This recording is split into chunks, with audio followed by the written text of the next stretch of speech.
Welcome to a special edition of On Cue Insight here on KSMQ Public Television. We greet you from North Central Iowa, Clarion to be exact, as we continue our discussion into the state of rural healthcare in our region. We'll meet our guests in just a moment. We've looked previously at the healthcare situation in and around Austin and Albert Lea, where you may know that inpatient hospital facilities and OBGYN services currently operating in both cities are in the process of being merged into one location, Austin. And that has many residents in Albert Lea upset, concerned about their access to a hospital. The Austin and Albert Lea hospitals are part of Mayo Clinic Health System. Mayo says operating the two inpatient hospitals so near to one another is inefficient and has caused millions of dollars in losses. Mayo says quality of care will not be affected by the consolidation. If you're interested, you can view that program on our website, ksmq.org.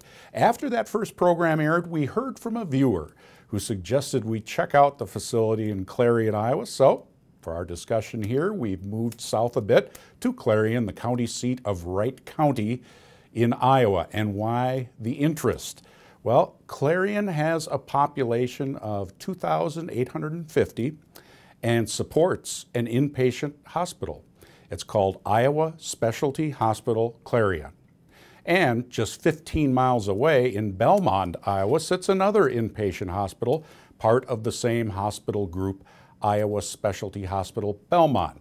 So how can these two facilities, so close together in a relatively sparsely populated area, make it work from a business and a medical perspective? Well, let's find out from our guests, shall we? Steve Simonin, President and CEO of Iowa Specialty Hospital and Clinics. Amy McDaniel is here, CEO of Iowa Specialty Hospital Belmont. Renee Diamond, MD, Family Practice Doctor at Iowa Specialty Hospital. And Julie Richter, RN, Assistant Administrator at Wright County Health Department. Thanks all for joining us, and sure. Congratulations on your success and your facility here. We had a chance to go through it today for both of them, and it was really enlightening. So Steve, give us a little bit of the rundown on the two facilities, history in a nutshell of how they came together. Short history or right. Long history? Okay. The elevator speech. Yeah, the elevator speech. We both were built in about 1951. And I came here about 21 years ago. Amy started in 1999 as, I think, in payable or something like that, and she quickly went up the stairway. But we started working with the Belmont Hospital in January of 2007, right? Yep. And we were both struggling. We both were having some issues with regards to physician recruitment and services and stuff. So we talked, and we were the rival communities. You know, we fought each other on the football field, and you know, Clarion had one thing and Belmont had another, and so it was kind of a struggle for the two communities to understand why we were working together. And one of our doctors, actually Dr. Witters at the time, said, you know, it's the right thing to do in rural communities to step up and support each other. So we kind of got over that, and we started working together, and a beautiful marriage was built. And great, very good. And Amy, so you're at the facility, just so we know, about 15 miles away in Belmont. Yep, I'm at the Belmont campus, but I originally worked for the Clarion campus. Okay. Before going to the Belmont site. So how do you decide? You both have inpatient services. Yes. But you offer different services. Can you go through what the differences are? Well, yeah, we decided early on that there's no use in competing. So we were going to have centers of excellence. You know, we kind of started with that term, and they became centers of excellence at both facilities. We do OB down here. We're doing, Dr. Diamond, 350, 400? Yeah, last year we had right around 350 deliveries in a single calendar year. Which is more kids than we even have in a combined grade in Wright County. So they're coming from an hour and a half away, which is interesting. Yeah. And then we also do orthopedics here as well. And we have a large orthopedic clinic down in Fort Dodge, and we see patients come from all over Iowa. And then in Belmont, when we started working with them in 2007, the hospital was not in a great physical place, and so we started planning the first day the new building. So you guys saw the new building. It's a gorgeous building, and we thought you know, bariatrics might be something that we'd look at. So gosh, 3 years ago? About three years ago, we started bariatric. We only do bariatric sleeves up there, but we're doing 300-400 a year, and from all over Iowa and southern Minnesota. And So is that where the name Iowa Specialty came from? Well- Well, I didn't want.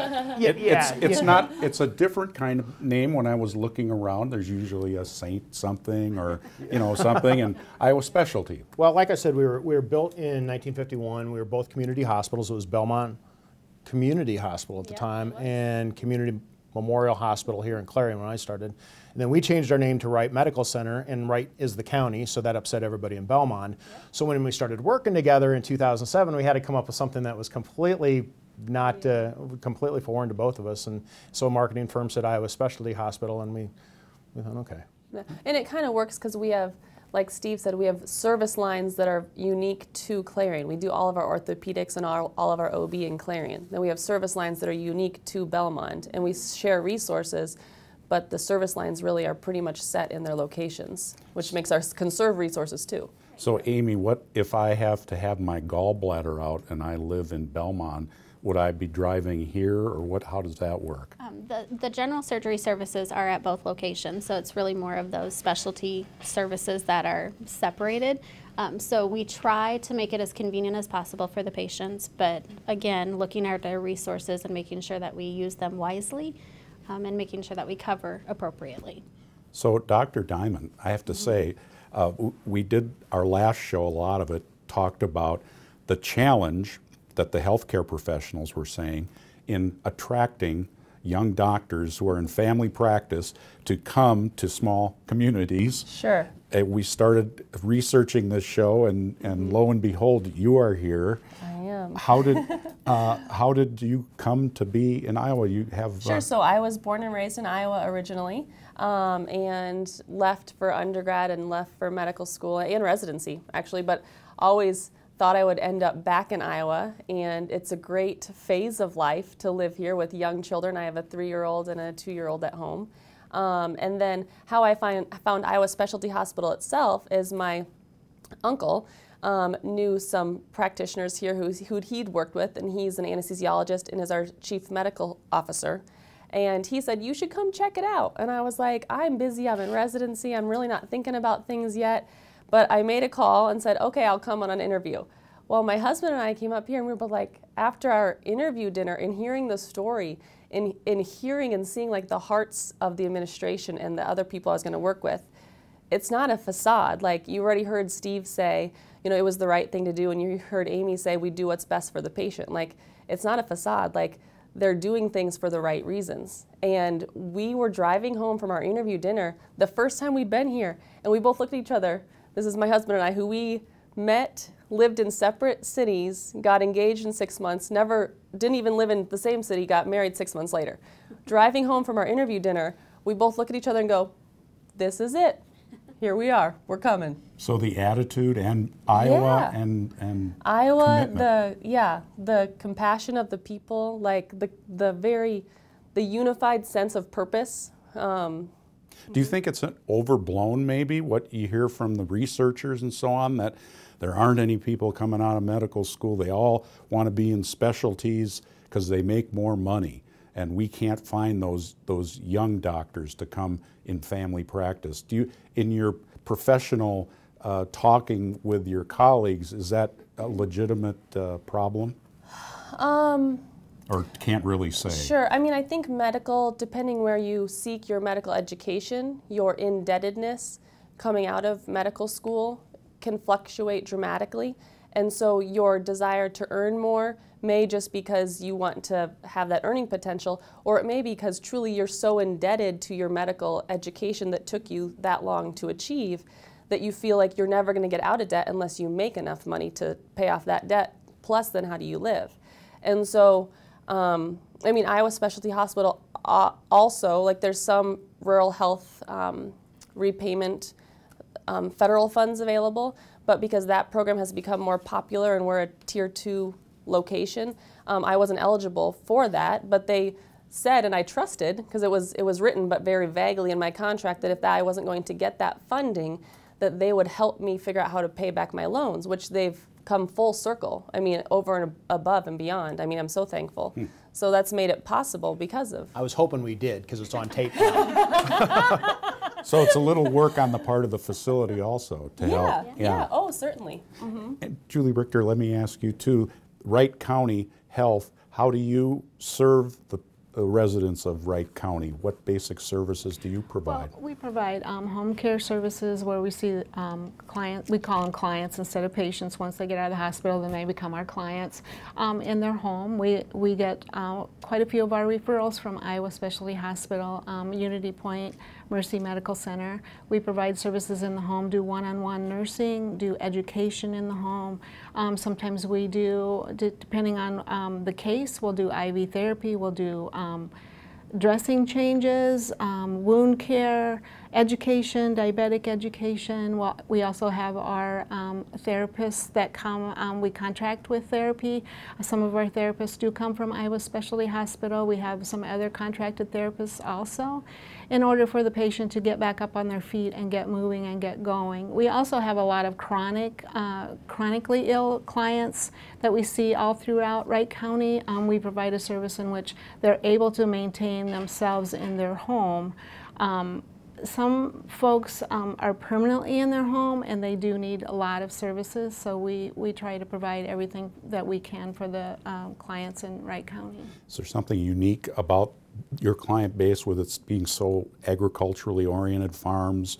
Are there more injuries or work that you do out? Not necessarily more injuries, but when you look at, we have a lot of mental health cases in Wright County in which they have mental health diagnosis that we try to make sure that they have quality of life. Also, we have the elderly population.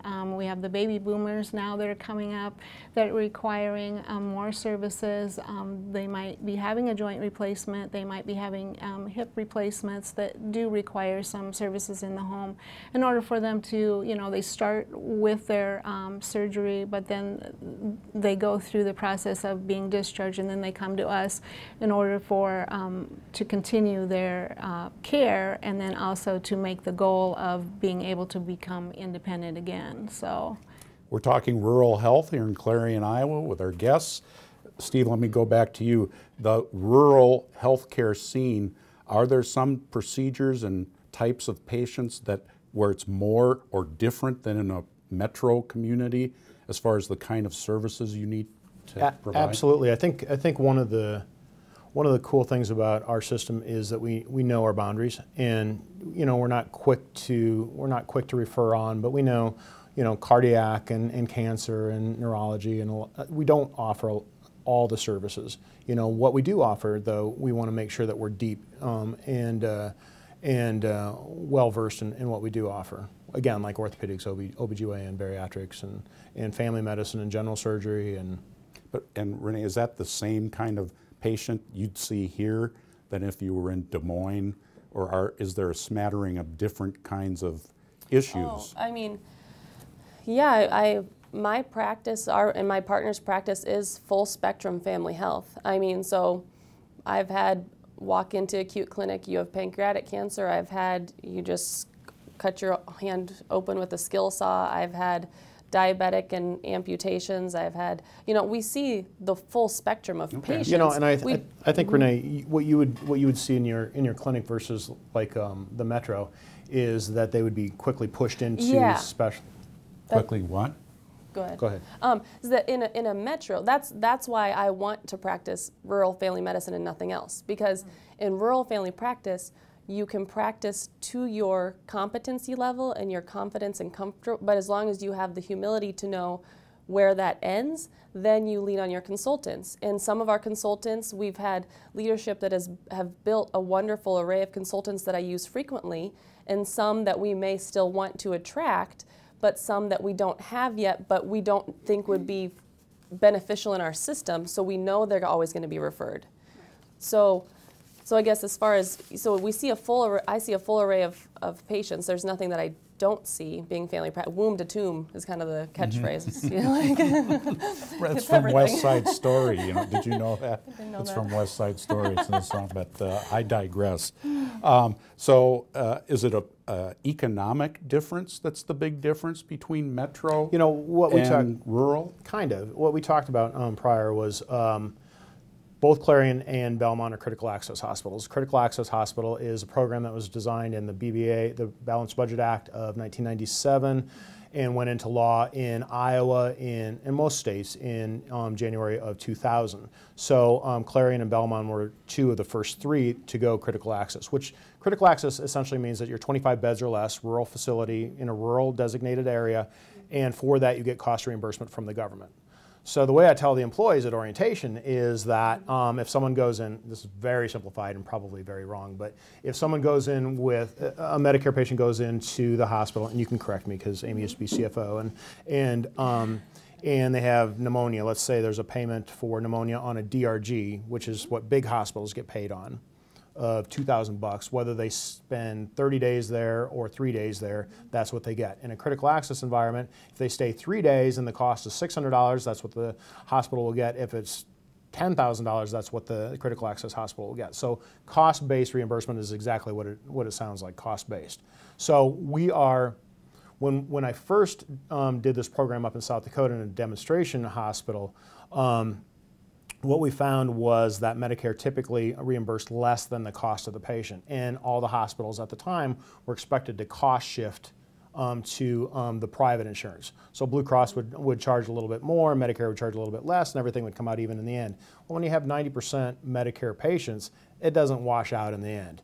So rural hospitals at the time in the 90s and before were just stuck in this weird position of not getting paid enough. So Iowa has, out of its 118 hospitals, 82 are critical access. So we've been kind of leading the charge on that. So yeah, we do have a benefit over large hospitals from a financial, but they also have probably about 60 to 70% commercial, where we have 30 or 40%. Yes. And what does that mean, commercial, for the unenlightened, Amy? What is? That would be more of like your Blue Cross, your United Healthcare, some of those insurances versus a Medicare or a Medicaid. Oh, So I understand. that Okay. would be commercial. So are rural hospitals, in your discussions with your counterparts, are they struggling in Iowa, or? Absolutely, And yeah. what are the reasons? Really from the Medicare reimbursement standpoint, so we get cost reimbursed for that, but then from the Medicaid and the MCOs that Iowa put into place in this past year, that really has reduced our reimbursement from that. The MCO is the managed care program through Medicaid. For Medicaid, yep. It's an Iowa In Iowa. program. Yep. There's 3 different carriers. Yeah. Okay. And there's a lot of new rules and new hoops for all of that, and this has affected all of us differently. So how has it affected the county? Well, for Wright County Public Health, under the Medicare payment, we get kind of a pot of money. It goes by, if you do a head-to-toe assessment, which is called the Omaha and the Oasis, it has points that go along with it, and those points then go into a HERG score, and that score gives you whatever the pot of money is that you would get for that episode, and the episodes are a 60-day episode. So that money is all you would get for the Medicare episode. So if we had to, let's say, had a nurse go in, a home care aide go in to provide some personal care and therapy to go in, and then the patient or client had a complication, and then we had to increase all of our services, or they went in the hospital, came back out, and increased our services again, we still only would get X amount of money. Now for Medicaid, we would get reimbursed for our skilled nursing, home care aide, and therapy services per visit. But now that we have the managed care, they have become very strict about the episode timings. They're trying to reduce our episodes now from a 60-day episode to a 30-day episode. They pretty much tell us how many visits we can and can't make. So shortening up the contact. Right, and we have to have prior authorization for everything for them. So that's really been a huge change. yeah. Mm-hmm. Yeah, not to say that we're doing well in our hospitals. I mean, we're breaking even, but we have to depend on grants. We get no tax subsidies whatsoever. We have to depend on some different programs and just having almost more of a business perspective when we do, whether it's marketing or different services or whatever, as opposed to kind of the old style benevolent community hospital. You just can't do some of those things. Have you considered folding inpatient from one to the other like they're doing in Austin Albert Lee? I mean, would that help economics or anything? No. Not in your... No. We don't even want to touch that subject. Right. Okay. And right now it's working. You know, I should back up. One of the things that Renee's doing that's really cool from a community standpoint that really doesn't cost a lot is the whole wellness program that you're behind, and really trying to get the health of the communities better. You know, we have community gardens. Population health. Yeah, yeah, that's more popular. So, yeah, so not only a couple different comments to that. So, population health is kind of the new catchphrase, obviously. We have hired care coordinators for both the Clarion and Belmont locations, and I work hand in hand with the one in Clarion, but the one in Belmont is the providers over there, and she's been phenomenal because she kind of helps fill the gaps where these MCOs are kind of taking away some of the time and contact that you guys can have. She kind of will help act as a care coordinator and do an in-home visit and do med checks for me, and so that's helped some, and that's a hospital bottom line. The hospital pays her. And then the other thing is Live Healthy Iowa, which is the public health arm of the nonprofit Iowa Sports Federation, has a lot of public wellness programming opportunities available for Wright County was one of the 20 counties selected in Iowa to have access to more of their programming and advertising, and Chuck Long's the CEO of that organization, so he's come for some public appearances in the last several meetings that we've held. So the last meeting had like 65 people, and we're forming a Wright County Wellness Coalition, and that's just getting off the ground. So there's a lot of... And that's part of what I think they call population health. We touched on it in the last show, which for me, and uninformed about as you are, but it means that, in my understanding, there's a whole lot more than being in a hospital to getting better. If you're looking at long-term outcomes for people, other things, wellness, even safety, access to clean, good food and water, all those kinds of things. So it's kind of de-emphasizing the hospital, or that it's... Not necessarily, no, not necessarily. It's just educating people to take better care of themselves. But it also helps collaborate, the hospitals and like public health, that we all collaborate together because honestly we want our population to be healthy. I mean, we're coming up with all of the baby boomers that are coming out, and it's not too late to stay healthy. So, and for us, Live Healthy Iowa, for our public health agency, it gives our staff incentives to remain healthy. Plus, it also gives us incentives for our insurances as well. The way I explain it to patients when they come in my door is, so there's patients who, so normal, like the average BMI, the average BMI in Wright County is probably 30. Which is body mass Index, so, yes, okay. Is not good. Okay, let's just say it's not good. Thank you very much. I'm aware of my BMI index. You're reading my mind. Okay. So anyways, so someone comes in who doesn't have any chronic illness yet, but or maybe they have diabetes that they could control with diet and exercise, okay? But they haven't, and they've proven to me that despite talking about it and trying to encourage them to do these things, a year later, they're no better, and they're probably a little worse. So I say, you're in this bucket. Unless you decide that you're going to flip into like a healthier bucket, you have to take your medicines because you're getting more sick. So we're trying to, with public health initiatives and population health, we're trying to keep people in the healthy bucket so there's less need for acute beds unless you have an acute appendicitis or you have an acute cholecystitis, you need your gallbladder taken out, you have a trauma and you need beds for trauma. Like, we don't want people to have to come in because their diabetes was mismanaged for 30 years. Wouldn't you say another cool thing about being in the rural area is the fact that we're kind of this petri dish? So we could be the example for like the big cities. In a big city, you're not going to be able to affect the entire community.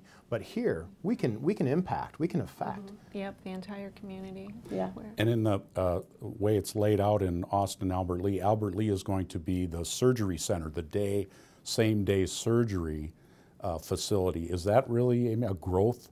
Is there more and more of that kind of service needed? Yeah, there definitely has been across the nation a decrease in inpatient beds needed.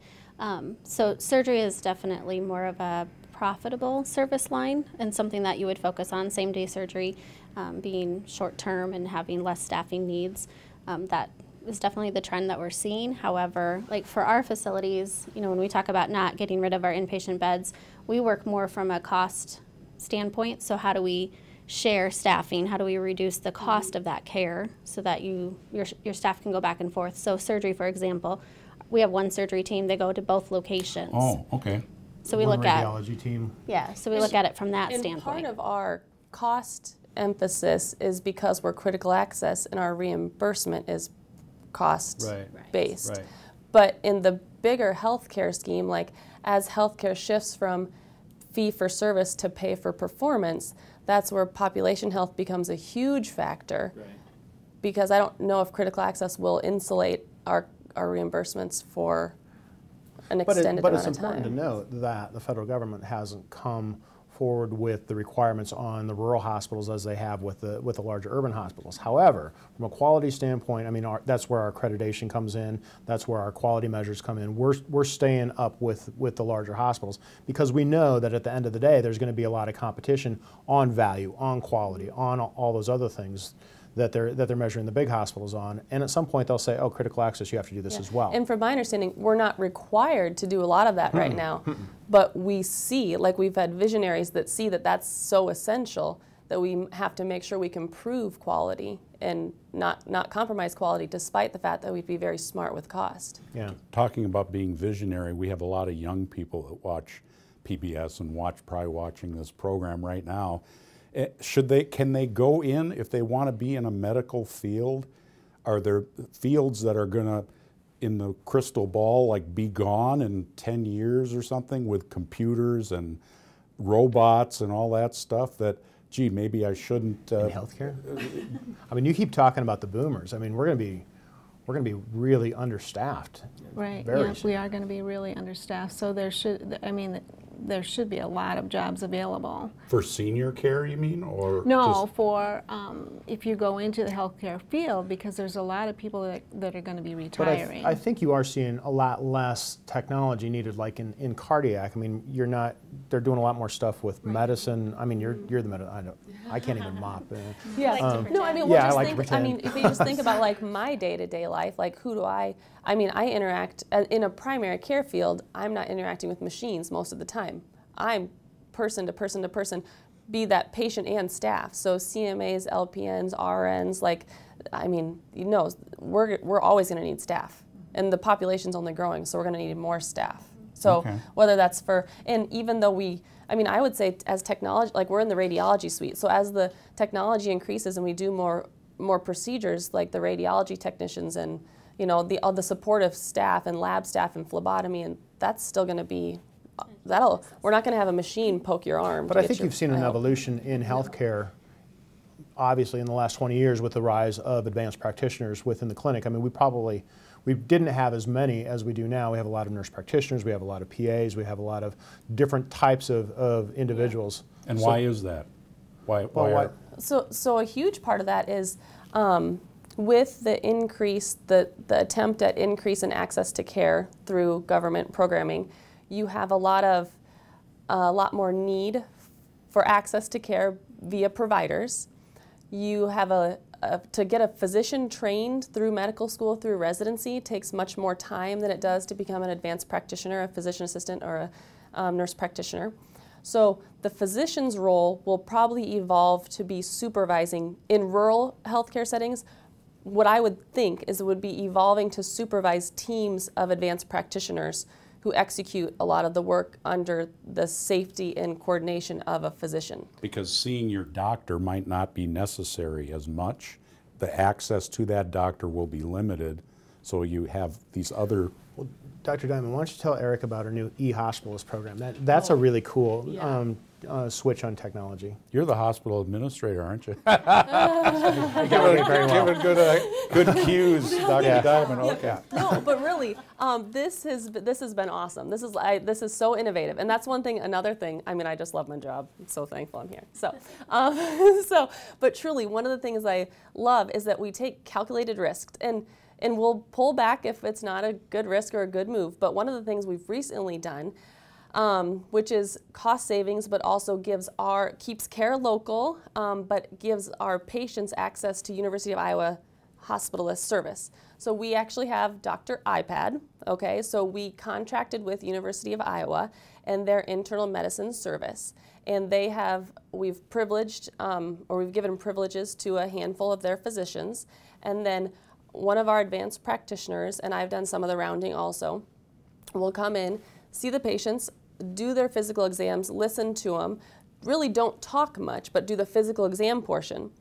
Then we sit down with the doctor, and just like when I was a resident, run the list, talk through each patient. How was their night? What's going on with what's going on? On Skype or something. Yep, it's on. Yeah, it's a secured system, but it looks like Skype. Yeah, it's like a video conference. So there's an iPad, and I'm talking to them. Okay, so run through the list, talk through it, just the two of us, and then we have this iPad stand that we put them on and roll around to each room, and I say knock knock, and I come in and I introduce Dr. iPad, whoever one of the five, and then the audio is really impressive because even this little old lady I had over the weekend who was 92 and I wouldn't think she could hear very well had no problem talking to the iPad. I was impressed.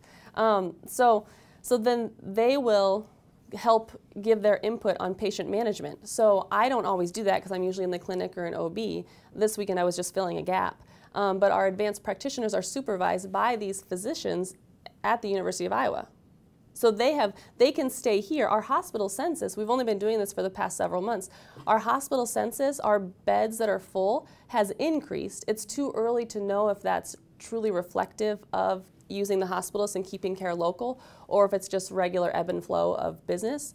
But it's kind of fun. It's really fun to talk to them. Do you hear over the intercom, Dr. iPad wanted, and you don't we try not to use the intercom very much. Okay, hang on here. We're continuing our discussion here on KSMQ Public Television about rural healthcare and hospitals. Let's reintroduce our guests.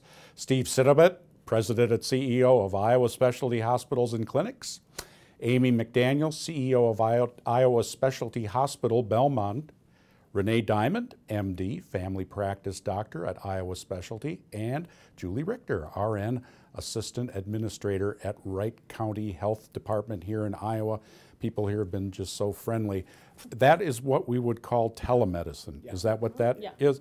And do you practice much of that in the county? We are not practicing, but our clients that we pick up usually have had the telemedicine here. And they're also doing telemedicine for the mental health clients as well. So that means the internet or phone?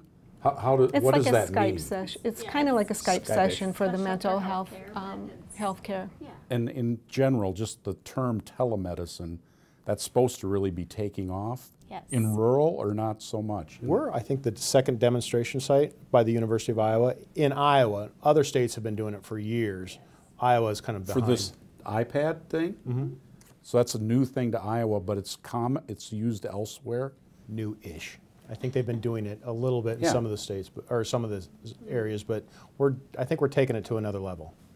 And that's all around the state? Is it like a University of Iowa? Are they doing the tests also? So we're one. So there's, you said how many community hospitals? There's 82 critical access hospitals and 100 and whatever hospitals in Iowa. Yeah. So us and one other site, or maybe two other sites, have contracted with the University of Iowa for this service. So prior to having this service, we had 2 internal medicine physicians, but one was driving from Clear Lake, which is an hour north, and one was driving from Des Moines, which is an hour and 20 minutes south. And so truly, they were practically doing telemedicine because they would just do call from home and input in orders from their home remote computer. And we realized, like, from a cost savings perspective and quality, we felt like we could keep more patients here if we used University of Iowa expertise. Is that the cool thing about the university as well is that's our affiliation. So critical access hospitals have to have an affiliation. We were with, at one point, Iowa Health System Unity Point, and Belmont was with, at one point, Mercy. And we both, when we went together, we went with the University of Iowa, which is about 3 hours away. So the University of Iowa, for us, offers more of almost an educational perspective on their affiliation, and we work with them on everything from materials to our EMR, our electronic medical record is Epic through the university, to the telemed, to the just a lot of other quality metrics and things. So it gives us kind of we like to feel kind of this extra level of quality. We like the university affiliation. Yeah. Where are we going with telemedicine? What do you go to seminars and see, like the wave of the future gizmos or something? Or I mean, what? I think right now we're working more on having the insurance companies be more receptive to paying for telemedicine services. So when we go back to like our cost structure, the beauty of this program is that you have all of the specialists at the University of Iowa really available, like to Dr. Diamond when she's taking care of a patient, without necessarily the cost of having an internal med provider, a neurologist, all of those different specialties are contracting with them. So it's much more cost effective. It allows our patients to stay in their communities where they recover faster because their families are here. It's what they know. They get to have our incredible service. Like, it's just the comfort of being at home, basically. But they don't cover it, or they won't reimburse on that? Not all, no, not all of them. And so that's something that the state is working on, the state Which of Iowa. makes sense, financially, it makes sense. To send that little 92-year-old gal down to University of Iowa, and the trip in the ambulance on the way down, and the hardship on her family. I mean, we're talking, it makes a lot of sense to keep it at home. Something you said earlier, you said we have to operate more, we can't operate, what'd you say, like the old school mentality of the benevolent community hospital. But I mean, saying that, but in our community, I mean, we have people nonstop. My secretary said she can list, we're talking about the talk today, and she said, oh, this person, they stop and they love the hospital. They're so thankful that it's here. They don't, I mean, they really appreciate the service lines that we have and the providers that we have and the access they have. So yeah, we're not lean and mean. No, we're not, And from a personal standpoint, with a person in town, besides a school, your hospital really touches personally every person in a very intimate way when you're vulnerable or sick. And so it's so important, that feeling that that it's there when you need it. But more and more, it seems like the dollars and cents make it more difficult, or not, to have the service. Yeah, but that's where you make the strategic decisions to try to keep the care local for your patients and do the best for what they need. So I want to get back, I want to try the robotic thing. I mean, they're always developing new devices and stuff. Is there an R2-D2 coming that can come in and take vitals and do all that stuff? And well, not necessarily do all of the vitals, but they do have the robot type that can come in and have a different face on it. Yes, they've already have that in some areas. Not around here, though. But not locally, no. Is it coming? I mean, more technology to improve efficiency, like... Is it right for patient care? No, well, I mean, that's the ethical discussion. Yeah, that's the ethical thing, Yeah, I mean, I really feel like on our med exec meetings that happen monthly and our med staff meetings that are once monthly, like, when a question like that is posed, we have a mission and a vision for a reason. And you refer back to your mission and vision, and if it's not the right thing for the patient care, and that's the heart of our mission, then the answer is no, let's figure out how to do it. Like, with cost, knowing that we have a bottom line. You still have to figure it out. There's enough creativity in the world. Machines aren't creative. Yeah. But we are. But we are. We'll figure it out. But won't this market force everyone to kind of make these tough decisions when technology is Those around? tough decisions come with a price tag, though. So, like, we just got a new 3D mammo at both. What? How? 3D mammography. Okay, go ahead. And it has a huge price tag. So, our infrastructure, this stuff costs a lot of money. So, but it makes for more efficient, like, you're the expert on the 3D mammo. I mean, you're the one who did the research and things. And we're very passionate about it because it's what's best for our patients. So 3D mammography, really, the goal behind it is to reduce the number of additional views that patients have to come back for. So any female that's ever had a mammo knows that if you get called back in for additional views, it's a very scary time. So how do you remove that completely from their life so that they don't have to stress about it? They get their annual wellness visits, back to your population health, and make sure that what they get is the very best. So we strategically pick like the technology that we're going to invest in. So that's one that we definitely worked hard and funded because it's probably not as new right now. I mean, it's getting to be more prevalent, but it's something that we need to do for our patients. If they're doing less views, then that's less times that they have to come in. Right. And it's just like our ortho, or even OB 10 years or 20 years ago. I mean, the moms would stay for 3 or 4 days. Now they're out the next day. You know, on orthopedics, our days that they're in the hospital continues to go down. On the coast, they're doing, you know, same-day surgery hips and things, which scares me. But then there's more emphasis to go to the home and rehab there. So that's where the efficiencies are coming in. The surgeries are getting quicker and more efficient and moving to the home site quicker. Yeah. And so that's why we're seeing less, like Amy was saying before, less inpatient, is because we're still doing the surgeries. They're just more efficient and more effective and getting out sooner. You know, I didn't give a tour of the room. I said I was going to do that at the beginning. Do you work in here at all? What is this room? We're in a lab of some kind. Radiology? It's a fluoroscopy suite. So we have a pain management clinic, and we have 2 board-certified anesthesiologists that are trained in pain medicine. So they do fluoroscopic guided injections for like chronic back pain or hip pain or so. Okay. So this is our fluoroscopy suite. That's all what right. it is. And it's not in use. We check beforehand. Sterilized. So we're not keeping anybody from the service they need. We want to make that clear too. Yeah, we didn't duplicate the suite. No. So what's the future look like at Belmont? What's your short-term, mid-term goals? Continued growth, and continuing to look at like the bariatric program and making it all inclusive, so making sure that we have the mental health piece, the weight loss piece, not just the surgery. So our goal is not just to perform a surgery and then not take care of that patient long term, so making sure that we have all of those pieces in place. We have a very active mental health team. We have 8 people on our staff between the 2 facilities that work on the mental health side, which is definitely something that we battle in Wright County, as I think we do across the nation. So kind of continue to focus on the patient and what they need. I was telling Eric about our expansion up north. We're looking at the Garner community, and and that's close to your area. Mm-hmm. That's north of Belmont, about 17 miles. How far from the border is that? We were talking, is it 20, 25 miles? Probably, yeah. We're looking. Constructing a new facility? A clinic. A clinic. Okay. A full service clinic. Yeah, a full service clinic, and because a lot of those patients from up in that area, I mean, your caller was probably from that area as well. They're starting to come down, so we're trying to see who do we need to serve, and that seems like an area. How can we best serve that population? And those people come here from farther away because of the specialty services primarily?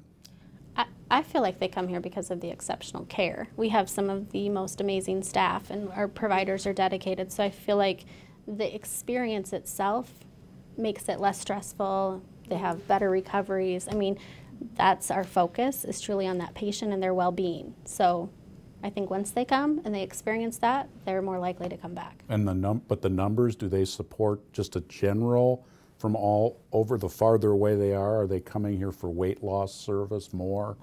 Definitely some of the specialty, from Des Moines, that the orthopedics come from farther away, but even OB, which would be more primary, they're coming from an hour and a half to 2 hours away. Well, and even when you think about like the emergency room, or what I hear from patients is they will drive past like a couple ERs to come to our ER, or they will drive an hour and a half in labor because they know right when they get here they're going straight to their room.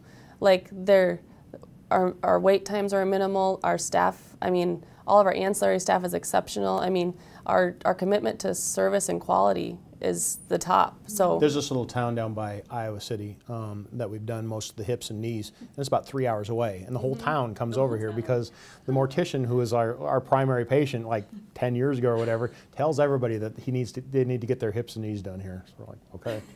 So that's what the other healthcare facilities need to learn, is to revert back to a better focus on with people. It's patient engagement. it's employee engagement, and it's making the best place for the providers to work, and it's that simple. And our patient engagement, our patient satisfaction numbers consistently rank in the high 90s. Amy just announced some new patient awards that we're going to be getting this fall, and consistently we have more awards for patient satisfaction than any other hospitals in the country. But you've had to make tough choices, have you not, on what services to offer and what not to offer as far as the specialty work? Mm-hmm. Yeah. How has that happened over time, or? What'd you say? I'd say it's more strategic. So we kind of had those core services in the Clarion site, and then looking at what services we could offer in the Belmont site that would be complementary and not in competition. But even some of the smaller services, so like the MRI, for example, we have that services only in Clarion. So if you came to Belmont and you needed that, we would schedule you here in Clarion. And then sleep studies we do only in Belmont, and so we're not necessarily duplicating. So I think it's just very strategic in how we determine that. So. Yeah, and then something to speak to what Steve said is, like, as far as I'm pretty involved in provider recruitment and seeing what we need to fill the gaps. And I will say what I hear from a lot of physicians who are looking because they're dissatisfied in their current positions is that their administration keeps saying to them, like, they have to see this many, they have to get this many through the door, it's numbers, numbers, numbers. And I can tell you, like, honest to goodness, I have never heard you're not seeing enough. And I think our administration and everyone, and it's common sense, everyone knows, like, your biggest resources are people and time.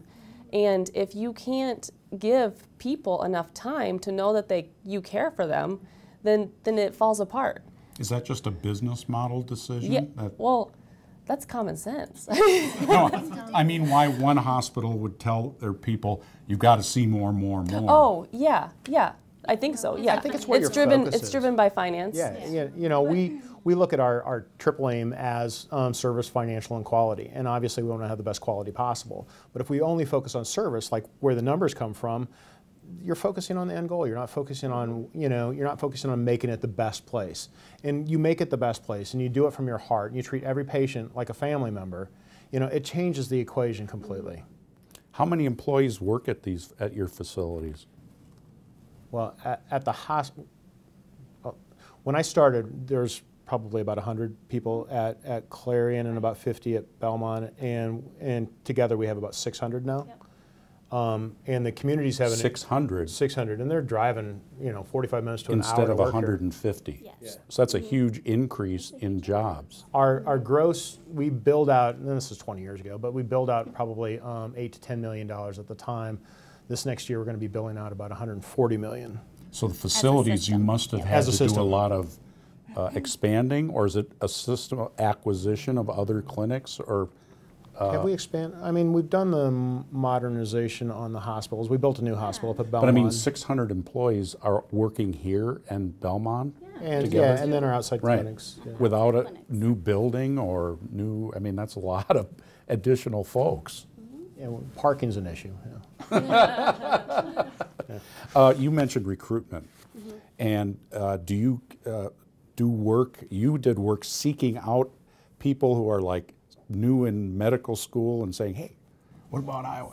Hey, look at us. So actually we recently changed our recruiting strategy even, because we were like, we don't want to recruit someone who's going to come for 2 years and then leave. Like, so we started looking at our high school students and who's in health sciences, who's going to pre-med, where are they going to school, so we're tracking people. We want, if you're from here and you already love it here and you might want to come back here, like, come work with us because we want to grow and develop your career. And so we're looking for people who want to stay, who want a community. And the nice part about being a doctor here is it's not like small town podunk medicine. Like, you get real medicine in an awesome setting with amazing people. I mean, it's so friendly. It's great to raise my children.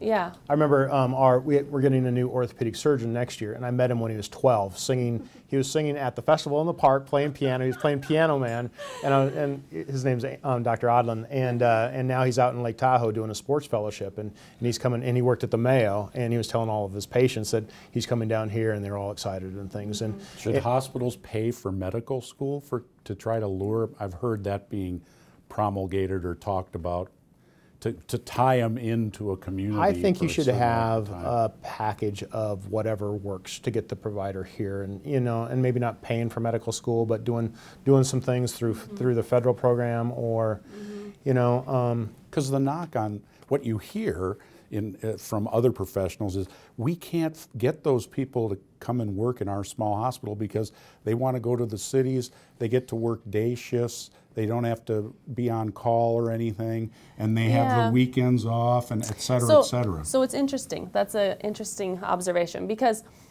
so we had a provider who, at the right time of his life, all of his kids were finished with school. So he elected. He's not ready to retire, but he did move. And it's interesting to listen to his perspective, because I think what you get from a small town practice, like the cost of living isn't huge. Your reimbursement is more than generous. Patients, when I walk in and say, "How are you today?" like they want to know, how are Ella and Dawson and what's Josh up to? Like they love on you. Like practicing here is like it sounds too perfect, but it's like a huge extended family. I mean, you start loving on people, and you just do good by people, and it comes back. Do you have difficulty finding people to work at the county level also in healthcare? Sometimes we do. It just depends on how seasoned they are, because we want to make sure that they have some good background and know diagnosis and know what to look for. But we have about 30 employees right now. That includes home care aides, secretarial staff, and nursing. But we also have received, in the last 12 years, we've received patient satisfaction awards from CMS the last 12 years in a row. So, and that people are satisfied with our care, and they do like the one-on-one kind of care that we provide, and we are like a family when we go in. And a lot of people are like, when we have to come back out, or if we have to discharge them, they are sad that we can't continue to keep going. So how does the county fit in for service with a patient? I mean, what differentiates getting county help as opposed to hospital or clinic help? As far as home care visits, you mean? Is that what the emphasis is then for you, would be home care visits? Home care visits, and then we also do education, and we have grants that we work, educational grants that we like smoking cessation, and then we also have a HOPES and maternal health program, in which we go. A HOPES program is for kids that are 5 and under. We go in and we have a staff that goes in and teach parents parenting skills in order to become a better parent and raise their children better. And then the maternal health goes out and sees newborn babies and does some assessment on that level as well. So, in just the last couple minutes, what happens at the federal level that keeps going discussing in the federal? How does that impact? Do you just wait to see what happens and then you try to deal with it? I was listening to the AHA president, Rick Pollock, last week, and the American Hospital Association president, CEO, and he was saying that critical access, the rural programs, are kind of untouched by a lot of what they're proposing out in Washington, because, and I always say it's like politicians, it's like stepping on a kitten. It's a very politically not good thing to do. So they're not going to touch rural hospitals, because a lot of them are in a lot worse shape than, I mean, we're in great shape for a rural hospital. A lot of them are in very fragile states. So if they mess with the program a little bit, you're going to start seeing a lot more closure around the country. And for the home care, CMS is they've been kind of messing around a lot with whether or not we can provide home care services in an adequate. We're not out to make money. We just want people to have good care in their home and to be able to be independent, which saves them money. Mm-hmm. But some of the cuts, the spending cuts and everything that they want to do, it will really affect our Medicare population. And it will actually make things a lot worse for them, and they'll be seeing a lot more nursing home placements, those kinds of things, but yet they can't get nursing home placements paid for either. So what happens Well, sometimes they're in limbo, and sometimes it's really hard to get people placed. If you can't get them placed, then you have to provide services because you can't pull out of a place because they're unsafe or they can't have family members help them. Sometimes you can't pull out. So it gets to be kind of a hard situation sometimes on what to do with folks. And talk about your team. Who else do you practice with, the other doctors here? How many are here? So at our at Clarion, there's myself, Dr. Tu, Dr. Aronson, 2 of our senior physicians recently retired, and then we have several advanced, Dr. Fossbender, who's newest to our team, and then we have several advanced practitioners also. And so, all of you go to either place or not? And then at Belmont we have. Oh, you have others at Belmont. Okay, and then, go ahead. Sorry, that's just a Clarion. physician providers in Clarion. And we have several providers in Belmont as well, so we have about 4 physicians and 2 advanced practitioners. So. And do they go between facilities? No, the primary don't. The ER docs do, and the specialists do. And then, like the one radiologist does both hospitals, and surgeons do both. And Yeah. It just depends on the need. And it's great, must be great to have the public support and in a small town to be able to provide all of this service. It's really remarkable. yeah, it's awesome. Yeah, it's great. Thank you all very much for an enlightening discussion. I appreciate the time and the scheduling to get you all here, and thank you very much. I think you really helped a lot. Well, thank you for coming to Wright County. We really appreciate it. And thanks to Kim Marker from who really helped get all this going. And thank you to the people of Clarion, very friendly folks. For now, I'm Eric Olson with KSMQ Public Television. You can get this show on our website, ksmq.org, or on our YouTube channel anytime. So long.